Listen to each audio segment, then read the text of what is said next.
For those customers that aren't really into gin, if they're asking for something like a gimlet, we can make them a white rum version called a daiquiri. So our daiquiri we're going to put into a cocktail glass. Remember, we want to chill that down. So nice splash of water going in there.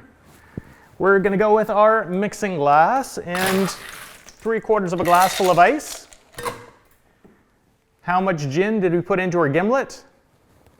You remember 2 ounces. We're going to do just 2 ounces of white rum in this case. So 2 ounces white rum.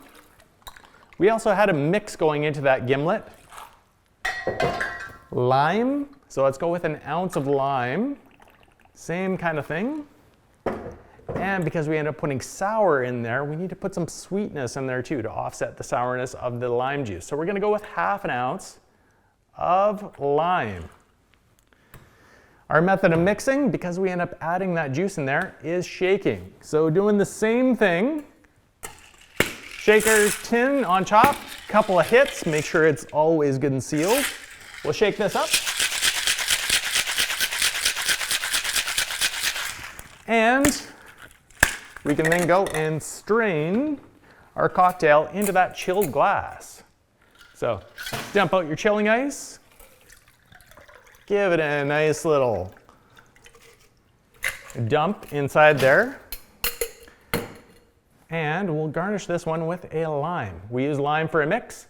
Let's use lime as a garnish as well. A daiquiri.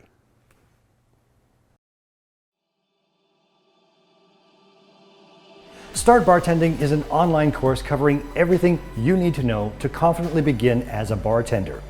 We will teach you how to make more money by making your customers happy with premium cocktails, efficient drink building techniques, and product knowledge.